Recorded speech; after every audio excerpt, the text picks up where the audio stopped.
The compact Ricoh GR series is a favorite among street photographers, and it seems the company has finally decided to lean into that reputation.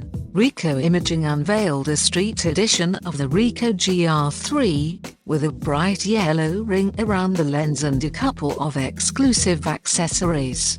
The camera mainly distinguishes itself from the regular GR3 by its metallic grey finish that's meant to evoke the asphalt pavement in the city, and the bright yellow around the lens that's reminiscent of traffic lines painted on streets. The street edition comes with two accessories, a detachable viewfinder and a genuine leather hand strap.